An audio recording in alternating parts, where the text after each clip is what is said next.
There's a light in the sky, rising in the air. There's a feeling so strong. It's time to light the fire, like a bright shining light. Getting more out of life, sharing time with friends, feeling so strong. Hello, welcome to the House of Wellness on this very special Easter weekend, and always great to see my friend Joe Stanley. Hello, Joe. Lovely to see you too, Darcy. Happy Easter. It's Good Friday on the Christian calendar and a great excuse to kick back and perhaps overindulge in chocolate, no matter your beliefs. I think it's absolutely for everyone on that basis. It's definitely one of my favourite breaks. You know, I like sort of, I know there's a great element that people celebrate, but it comes at the right time of year for me, Joe. I feel like the year started, looking forward to a bit of a break. Easter's always a great time of year. Yes, I love it too. At the end of first term when you're just like, oh, I'm so tired. Perfect timing to have a bit of a break. And the thing about Easter is that it is a time for giving and not just chocolate eggs. The annual Good Friday appeal is on this weekend. It raises money to help Melbourne's Royal Children's Hospital provide world-class care for kids. Australia recently donated a staggering $25 million to the flood appeal, which is a massive effort. And now we're being asked to unite once more, this time to help the kids, Joe. Kids like gorgeous Rafi Varocki. Rafi and his parents, Nikki and Matt, are great friends of the show, and in recent years they've been battling every parent's worst nightmare. Yeah, Rafi had a severe form of leukaemia and was treated by the Royal Children's Hospital Kookaburra Cancer Team. He's now leukaemia-free and is one of the many reasons we're all being asked to dig deep this Easter. That's cool. So since our last catch-up with the House of Wellness, Rafi stepped through definitely the hardest part of his treatment through the May, June, July period of last year. Just the mental and physical toll it took on him was quite heartbreaking from the parent side, and he went through some serious situations. Watching your son relearn to walk was a pretty devastating thing to go through. Well, we don't really know how he felt during it, that was the hardest part. I think he could never explain to us what he was feeling. Our understanding of leukaemia was quite minimal going into it, and I think that was probably the overarching fear. We're really fortunate the Children's Hospital and the Oncology Kookaburra Cancer Team, they were really quick to give us the education we required. But once he concluded delayed intensification, which is the hardest bit of his treatment, it's been onwards and upwards from there. And he's gradually got better, his hair's come back, he's just more lively, and I think that he's getting back on the path to normality, which is great. Dad, I know how I open it. Yeah, so Rafi's now entered his maintenance phase, which he started, I think it was August, September last year, which will see him through to February 2023. So he's scheduled to be in hospital once a month. That's to receive his monthly chemo treatment, whether that's IV chemo into his port or lumbar puncture and surgery every 3 months. Post-February 23, he'll have several checkups throughout his childhood and well into his teens as well. So our association with the hospital will continue for many, many years to come. The medical resources are extremely important to every family, but it's the environment, the care, the support that the doctors and the nurses and the support staff provide to the kids. It sets an environment that allows them to put a smile on their face every day that they need to confront the issues that they face. So as part of our fundraising initiative, which commenced in February 21, we've now surpassed $175,000 in fundraising. By the end of this year, we would like to have a cumulative total of $250,000. Royal Children's Hospital have given us so much, and we have seen so many families in our position or who are struggling more so, and we just want to ensure that anyone that goes through the hospital is looked after the best that they can.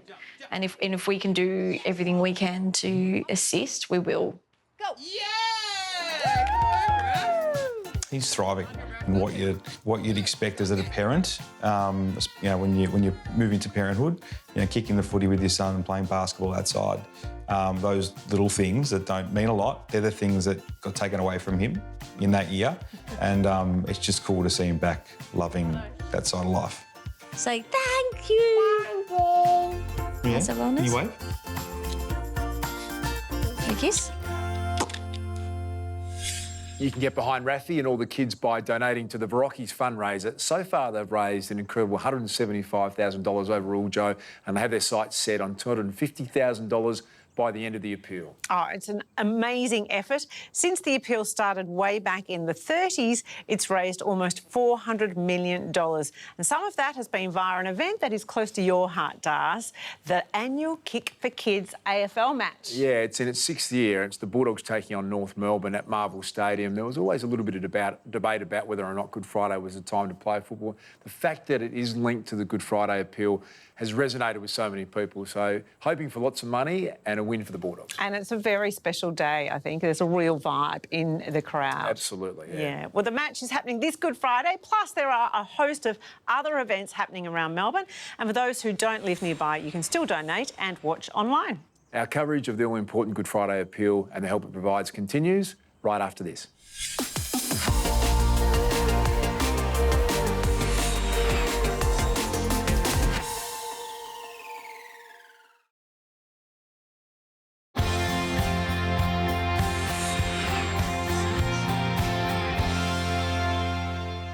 The annual Good Friday appeal is on this weekend, which raises money for the incredible work done at Melbourne's Royal Children's Hospital in caring for sick kids. And we mentioned the Kick for Kids, the AFL game between my team, the Western Bulldogs, and the Roos, Joe. And there's a stack of other great fundraising events happening across the weekend as well. Yes, 40,000 people are expected at the Melbourne Convention and Exhibition Centre for the Kids Day Out event. People who don't live nearby can head online to donate or buy a raffle ticket for a shot at a heap of great prizes. All the money raised provides vital support for kids battling serious illness and injuries, Joe. Kids like 15-year-old Matilda Philp, who's walking and talking proof of the incredible work done by the Royal Children's Hospital Burns Unit. In 2008, Moira Philp was running a bath for her daughter Matilda when her whole world changed in a heartbeat. So it was just had hot water in it. I stepped out for a second and Matilda, I heard a noise and she'd put a toy in and then she followed the toy in, so she fell into a bath of extremely hot water. I remember calling the ambulance and them talking me through it and telling me to put her in the shower straight away. And then when the two ambulance, they were both ladies came, they were calling of where they should go to and they were advised to rush her straight to the Royal Children's Hospital because that was where the main Burns unit was. We were assessed when we got there and put on to a ward. She, immediately was swelling all her face and we could see there was burns to her shoulders. Would have been when we were on the ward about 24 hours later. One of the nurses noticed that her breathing was very laboured, very shallow. So at that time, she was transferred straight to ICU, where she spent the next week being given breathing support because of her swelling in the throat. It meant that she wasn't able to breathe unassisted. Yeah, obviously it was just awful. So I was also 28 weeks pregnant with Sasha, her sister. We then spent 5 weeks and just got out just before her second birthday. And through that time, she had 2 skin grafts for burns to her face and her shoulders. And also in that time, she lost just the outside of her ear because that blackened and fell off. You know, the change that happened so quickly and suddenly that's your whole world. That's literally what it was. But the Royal Children's Hospital made that, the people around it do make it a much easier experience. The thing that I always found amazing was you felt like you were very important to them. There was nurses, there were surgeons, there were doctors, support staff, like, we had to have speech therapy and occupational therapy, all those things. But you always feel that when you're there with the person, they're doing what's best for you and obviously Matilda. 14 years since the accident, Matilda is living proof not only of the life-saving work of the Royal Children's Hospital Burns Unit, but also the special care its staff take in treating their young patients. I've had countless procedures there that most of the time they didn't even seem that scary or intimidating. But looking back on them now, I realise how major they were. But the Royal Children's Hospital just always makes you feel so comforted there that you don't even realise how big of a deal it is, what you're going through. My hearing went bad afterwards a little bit, so I've had grommets put in a few times, I think 5 or 6 times, like quite a few. And then I've had a surgery to cut open my scars to like lengthen them, and that was in 2016. And then in 2017 I had a full ear reconstruction where they took cartilage from in between my ribs, and then like my doctor, Dr. Fairbank, she recreated an ear for me, which is here. I remember getting the bandages taken off, and I remember Mum said that's the most speechless she's ever heard me. She was like, you sat there for 5 minutes just staring at it. 6:45. The surgeon had always talked about the supermarket test. So the fact that if someone walked past her, they wouldn't look twice. And that's, it's not going to be exactly like the other ear. But she's now, she went to high school and people didn't even realise. And that's all, what surgeons and everyone and the whole team have given her. My friends would definitely say my biggest qualities would be laughing and smiling and chatting, and I'd probably agree with them. And then my favourite things to do at the moment are footy and netball, so I'm always outside running around, even playing with the dog, whatever. You are who you are now from your childhood, and I reckon I'd have to say that the hospital definitely has something to do with that, because if it had been a traumatic experience, then I definitely wouldn't be the same person I am now. They've had such a big impact in Matilda's life, and without them,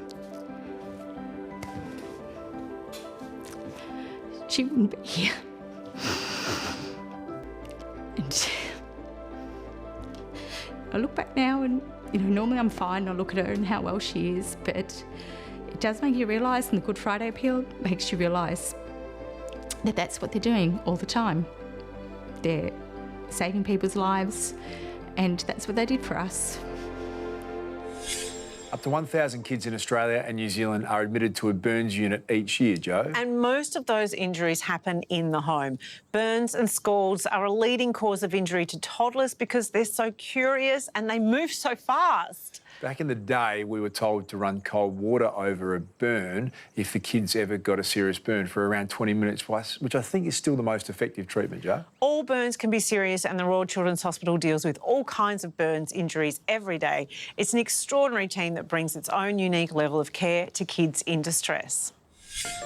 Every year here at the Children's Hospital, we probably see somewhere between 600, sometimes even up to 650 new burn injuries during the course of that year. They can be straightforward and heal quickly, or they can be really quite important, involving weeks in hospital and several operations. The most common injury we see is a scald from hot water. This probably most commonly happens around hot drinks, but it can be around all manner of hot waters. These are usually young children. They might be in a parent's arms, they might be reaching up towards a table, they might be reaching up towards something in the kitchen, like a pot on the stove. The children that come to us with burn injuries, they have lots of needs. And the way to meet lots of needs is to have lots of people like myself, doctors and nurses and physiotherapists and occupational therapists and play therapists. But we all come together to try and do our best to meet the needs of that child and their family. One of the standard things we might need to do is to change a dressing, for example. And that can be really scary for a child. It can truly hurt. And that's a really typical thing within our outpatient clinic. And one of the best things we have there are clown doctors, who are another part of our team, who are professional clowns and professional in the way that they distract and care for children. And if we combine that with our child life therapists, so the play therapists, and we combine that with some simple pain relief, we can change the majority of children's burns. Some of them may be even smiling or playful during that. And if they are upset, then they're usually easily consoled. These are real relationships. I really do care for my patients and the rest of the team around me. We get to know these children and their families.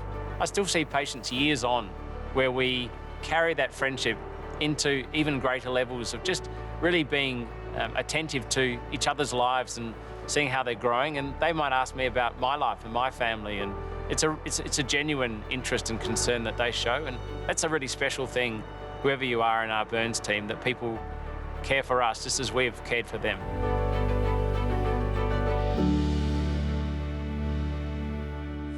Huge thanks again to the incredible staff at the Royal Children's Hospital. It is a seriously tough job, Jo, looking after sick and injured kids, and they're simply remarkable. They really are. They do an amazing job. So please give for the kids, and not just on Good Friday. Any day will do.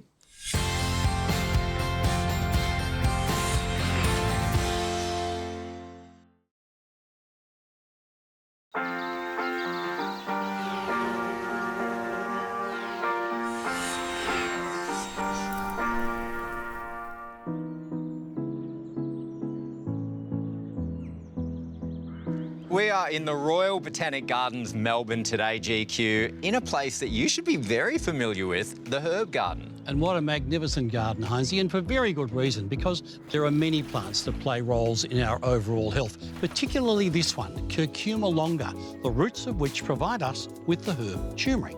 Now, turmeric is special because of its active compound, curcumin, which is a powerful anti-inflammatory and antioxidant.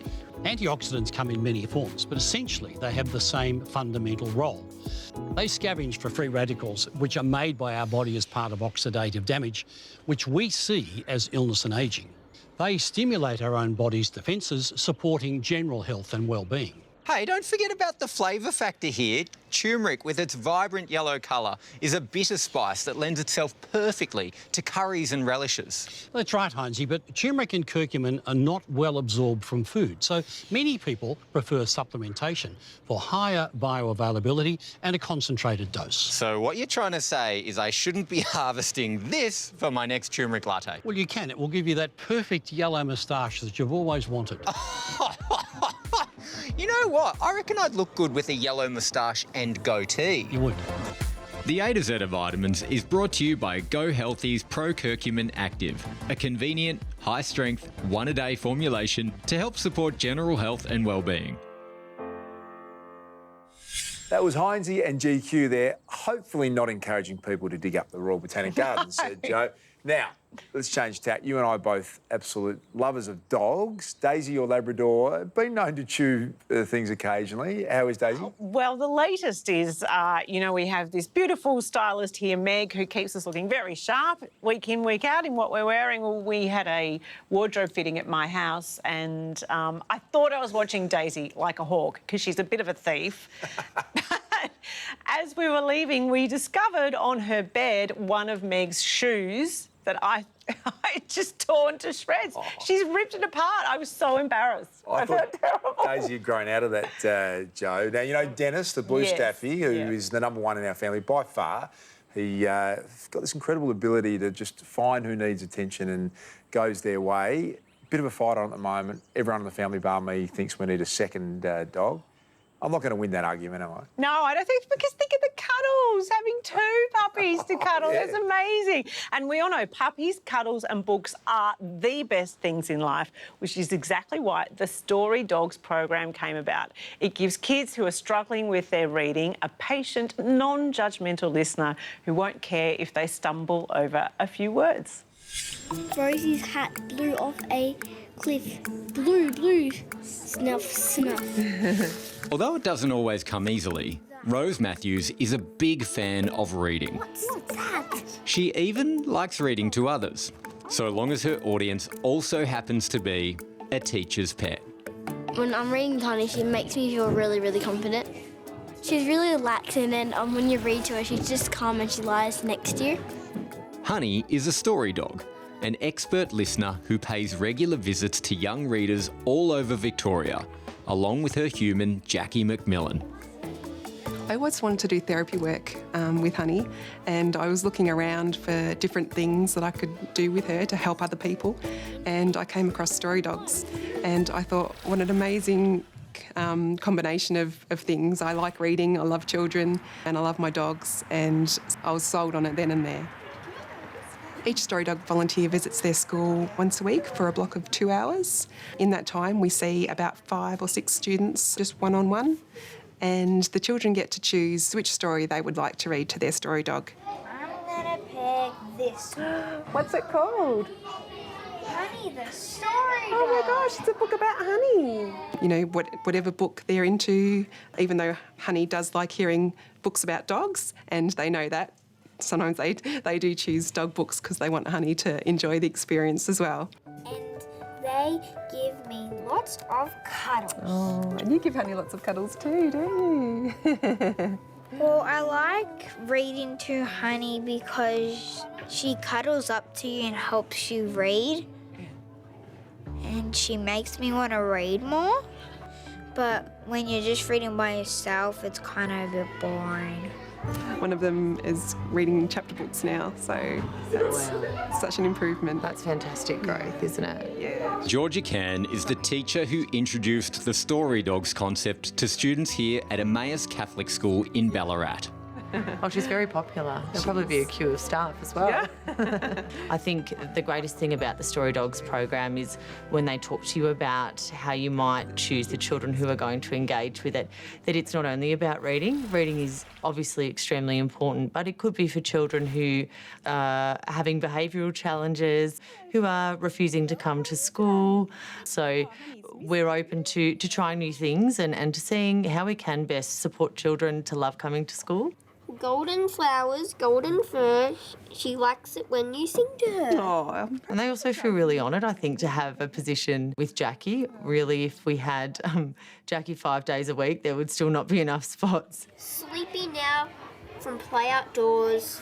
Flower power Labradors. I think the changes that I see most are in confidence, and anxiety is less. So at the start of the year, the children might be a little bit anxious, a little bit hesitant about reading, and by the end of the year, they're so confident and, you know, they want to read more books, they want to read books that are more difficult. So that's, you know, the best thing that I've noticed. I don't think she's going to wake up. No, she's so relaxed, isn't she? Yeah. I enjoy spreading the love, I think. I've got a beautiful dog here and I enjoy spending time with her. She helps me with my anxiety as well. And I just like sharing that with everybody else because I know what a difference it can make. She doesn't really mind what type of reader you are. She just listens. She doesn't mind if you're a good reader or a bad reader. She doesn't really mind if it makes sense or anything. She just likes to listen and go to sleep.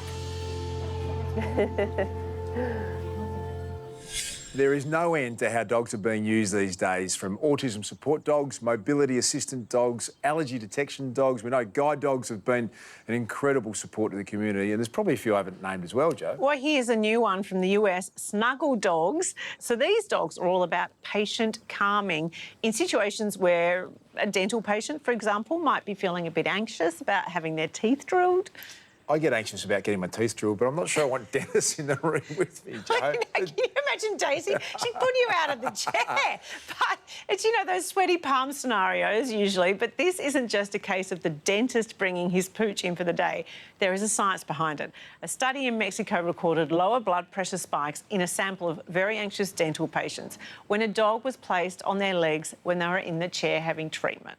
Yeah, I'm not surprised, Jo. Dogs love people, and the science says it's because oxytocin, or the love hormone, is released in both dogs and people when they interact. Oh, I totally get it. Because as you said, dogs are a calming influence, but they know when a human needs a bit of comfort, don't you think? Very hard to argue with that. It's absolutely true. I don't think people who aren't dog lovers can quite understand that language. There is something magical about having a dog. Yeah. If you're not a dog lover, don't talk to me. The Story Dogs program has a long waiting list of schools who want to take part. To help get more pooches into schools, you can become a sponsor or check out their funding page to donate. Up next, the doctor's car are here to get your blood pumping the right way. Plus, we get expert tips on how to keep your skin glowing through winter. That's here on the House of Wellness.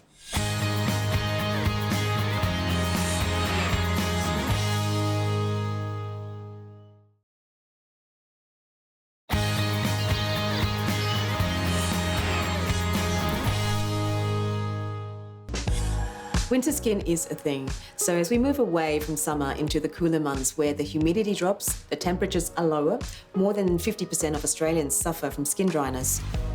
April is Cedarfell's Skin Awareness Month, and on the agenda is tackling the 5 signs of skin sensitivity: roughness, irritation, tightness, a weakened moisture barrier, and dryness.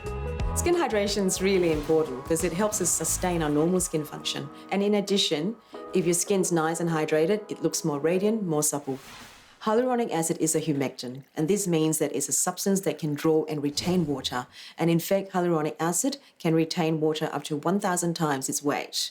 So it is a fantastic hero ingredient for moisturizers. Vitamin A is a good emollient, and this means that it can seal the skin moisture barrier to trap water within the skin.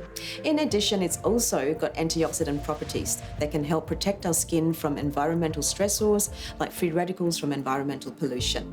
And lastly, panthenol polyphenol or provitamin B5 is soothing and has great moisturising properties. So when you look for a good skincare product that's suitable for your skin, it's not just the active ingredient that matters. It really is the whole package. And this would rely on the background scientific research around the active ingredients, the formulation of the product, as well as packaging innovation. A good moisturiser is one which is hypoallergenic, so it's tolerated by all skin types, including sensitive skin, fragrance-free, and non-comedogenic, which is a moisturiser that does not clog skin pores to cause breakouts. The best thing to do if you have a skin condition and you're struggling with it is see a trusted and a reliable medical professional. And this would be a dermatologist, for example, or your GP. And it's so important for us not to forget our skin health. We often neglect it, we see it every day, but sometimes life gets busy, but it's important to remember that looking after your skin is not just during Skin Awareness Month. It should happen every day, whether or not it's summer, winter, 365 days a year. Joe, you and I both spend a fair bit of time flying around. Well, we certainly did pre-COVID anyway. Now, have you got a tip for me on how you stay happy and relaxed in flight? You've got to drink lots and lots of water. I like to put on lots of moisturiser. I cannot fly without lip balm. Absolutely can't. I would get off the plane if I didn't have my lip balm.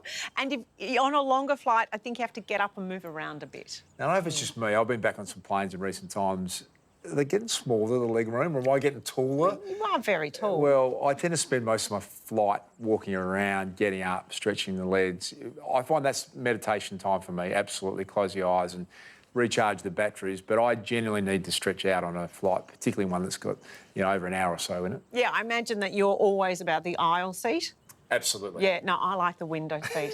I like to wrap a scarf around my head and create a little cocoon for myself. And then I'm just, yes, I meditate, definitely, very much. You sleep? Yeah. No, it's all meditation. Okay. No, sleep. I don't sleep at home, as if I'd sleep on a plane.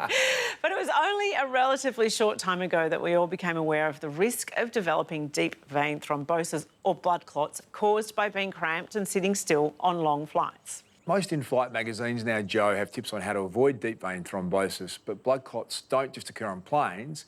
So to deliver the facts this week, our doctors, past and present, are out for blood. Hi and welcome to Medicine, Past, Present and Future. My name's Dr. Nick and I'm the past. And my name's Dr. Isabel and I'm the future. And together, we're the present. Now, Dr. Isabel, question for you. What do rats, mouldy hay and blood clots have in common? Well, for once I actually know the answer to this, Dr. Nick. Wasn't warfarin the blood thinner derived from a product from mouldy hay, initially used to kill rats before it was used in humans? Absolutely right, Dr. Isabel. It was back in the 1920s that someone noticed that cattle and sheep that fed on mouldy hay were dying of a bleeding disorder. And it took some clever scientists over 10 years to isolate the compound and then refine it to produce what today we know as warfarin. Which, as you said, was initially used to kill rats. Yes, sorry, rats. But it actually wasn't even that good because although it thinned their blood, it was really slow to kill them. So the scientists thought, well, maybe it would be good to treat clots in humans. And one of the first people to be treated was actually US President Dwight Eisenhower in 1955 when he suffered a major heart attack. So, Dr. Isabel, tell us about blood clots. How do they form? Well, it's a very, very complicated process, Dr. Nick. But essentially, normally clots start with some damage to a blood vessel itself. That causes what are known as platelets, tiny blood products, to come and clump together, which then forms this cascade of chemical reaction, which forms a big clot to actually plug the gap. And the whole stack of known risk factors, and some of the most important are things like smoking, high cholesterol, recent major surgery, and cancer of any kind. And there are also people who have a genetic tendency for their blood to clot or cause DVT. DVT. Now, Dr. Isabel, explain DVT. So a clot in the body is known as a thrombus, and when that clot forms in the deep vessels, normally in the legs themselves, it's known as a deep vein thrombosis. Now, these aren't new, Dr. Nick, so what did people used to think caused them? Now, well, back in the Renaissance times, the physicians thought it was a collection of evil humours in the legs, or even that a breastfeeding woman with too much breast milk, it would somehow leak down through her body and collect in her legs causing blood clots. Now, pregnancy is a risk factor for DVT, but it's nothing to do with that. Fortunately, there are some simple things we can do to reduce the risk, and one of them is keeping mobile and wearing compression socks. Why is that, Dr. Nick? Yeah, this is really, really important because sitting still is a major risk factor. And it's not just long-haul flights. It can even be sitting on long train or bus journeys or sitting in front of your computer screen all day long. So if you do get a clot, first of all, what can happen? And secondly, what can be done about it? Yeah, well, funny enough, small clots don't actually matter that much. But when they're big and in the leg, they can cause pain, they can cause swelling. And if a bit breaks off, it can fly up into the lungs. And that's where it causes cough, pain, shortness of breath. Or even death. Yeah, I was going to mention that. So let's get all doctory and talk about treatment. What can we take to reduce our risk of clots? So now we're talking about the so-called blood thinners. And they're basically two types. They're the antiplatelet drugs like aspirin and then full-on anticoagulants. And Dr. Isabel, you're much more up with all this fancy physiology than I am. So perhaps you can explain to us, how does aspirin actually work? So remember I was talking about those platelets, those little blood products before? In very, very simple terms, aspirin makes platelets less sticky, which means they're less likely to clump together. Now, question for you, Dr. Nick. If you were going on a long-haul flight and you wanted to prevent your risk of DVT, would you take aspirin? It's actually a really good question, that one. Now, aspirin is very good at stopping blood clots in the arteries, but not so great in the veins. So no, we don't recommend aspirin before getting on a long flight. And no one wants to be on rat poison long-term if they don't have to be. So there are a few things you can do to help reduce your risk of DVT. That's things like stopping smoking, keeping your cholesterol under control, and if you notice that one of your legs is a bit redder, sorer or larger than the others, have a chat with your GP. The doctor's car there, and some wise words about keeping your blood healthy by drinking loads of water and eating foods rich in iron, Jo. And also spicing it up with things like cayenne pepper, ginger and turmeric. Plus, you can get your blood pumping and boost your circulation by, you guessed it, daily exercise. So annoying, it's always exercise to us. But on the flip side, by learning not to stress. Like everything in life, it's all about balance. Sure is. And up next, find out how to tip the health scales in your favour right after this.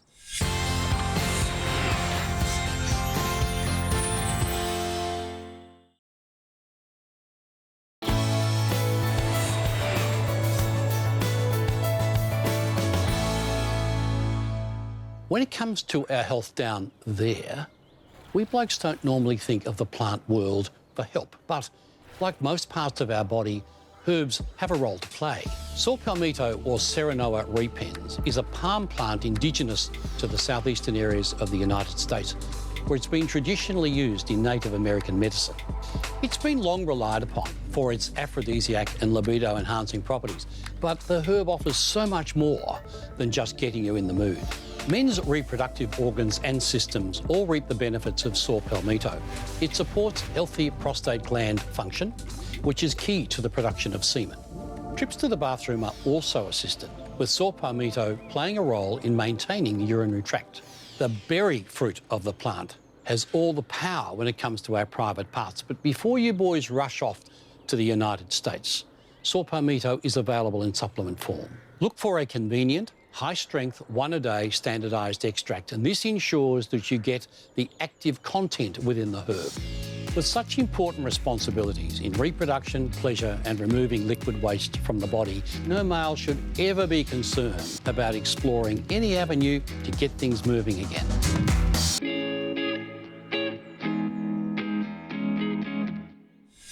Jo, how often do you hear about an elderly person falling over and breaking a bone? It's so common. In fact, 43% of hospitalised injuries here in Australia are falls. And while falls can happen to anyone at any time, many are age-related, and some can be prevented with some work. Well, here we are again, Jo. Unfortunately, it's about exercise. So staying active, even a daily walk, can help you balance your strength and your flexibility. Or just moving your body does. And last week, I know Heinzie was all over the gentle movements of Qigong. So exercise doesn't have to be rigorous to get results. And if your balance is good, regardless of your age, it'll go a long way to keep you steady on your feet well into your twilight years. Balance is the single most important thing you can do for your fitness.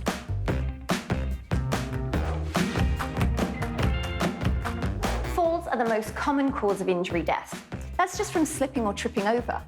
And because our balance deteriorates as we get older, staying steady on your feet is critical.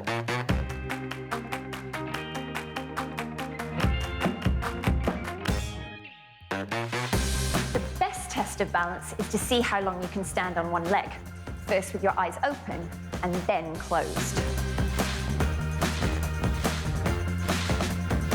If you're under 40, then you should be able to last 45 seconds with eyes open and 15 seconds with eyes closed. If you're over 50, 41 seconds open and 8 seconds closed. Over 60, 32 seconds open and 4 seconds closed. And if you're over 70, then you should last 22 seconds with eyes open and 3 seconds closed. This test is really important because it is so taxing. By removing the vision, the information sent to the brain to keep you upright is gone. So you have to work harder to find that stability. And if you want to take it up a notch, adding a stability ball is a great challenge. You don't have to use a ball. Arms are coming up, one leg is back. Standing on one leg, you're tipping over like a seesaw, and then lifting up using that core. It's going to work your core stabilizers, your glutes. A few reps of those are really going to work your balance. Moving your eye line and your body at the same time isn't as easy as it looks. It's a real test of balance. Give it a try. So when you think about fitness, don't just think weights and running, think balance. It really is the key to a longer and stronger life. There are so many studies into health and fitness, and the benefits of muscle strengthening, I think, are clear, Joe. But to get results from a 25-year study that actually confirms that 30 to 60 minutes a week of weights or heavy gardening, even carrying shopping bags, is linked to a 10% to 20% lower risk of death from all causes. Now, that is an incredible study. It doesn't sound like much, does it? It feels very achievable, an hour of muscle strengthening activity a week. They did also recommend doing a couple of hours of moderate intensity activity each week as well, if you want to reap bonus benefits. And then there's sleep, Joe, which we know is equally as important as movement. And someone who's struggled with that for some time is our own Sarah Davidson. We'll find out how she's handling a military-style sleep program right after this on the House of Wellness.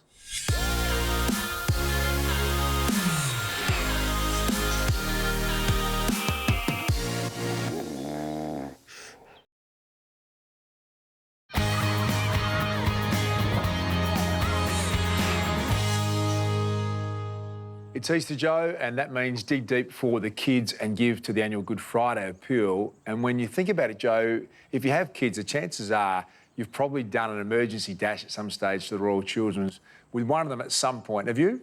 No emergency dash, except, well, my daughter had her first surgery at the Royal Children's Hospital in Melbourne when she was 6 months old, spent some time in intensive care as well. She's had numerous surgeries since then, and we've had really for her a lifelong relationship with the Children's Hospital. And I have to tell you, the care that she has received in so many different ways, right from surgeons who are top of their field worldwide, through to the nurses and everybody in between. It's such an incredible space and organisation full of wonderful people. We're very, very blessed to have them. And amazing to see the beautiful young woman that Willow has become, and fit and healthy and firing on every level. So they're great stories, aren't they? And I think, like, I can remember particularly the first couple of kids, you feel like something's gone wrong. The comfort of knowing that that facility is there, and as you said, with world-class people everywhere, it is just one of the great institutions in our city. Yes, well, someone who doesn't have kids, so really she has no excuse not to be able to sleep, is podcaster Sarah Davidson. For the past 5 weeks, Sarah has signed up to try an army-inspired technique that promises she'll doze off in just 2 minutes. Let's see how she's been getting on.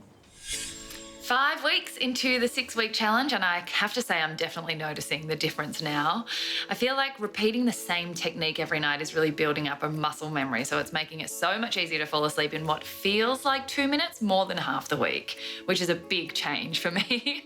And also learning to repeat don't think every time my mind starts to stray is really helping my body and my brain kind of switch into that sleep mode. That's made a huge difference. So overall, definitely getting to sleep more easily and quicker.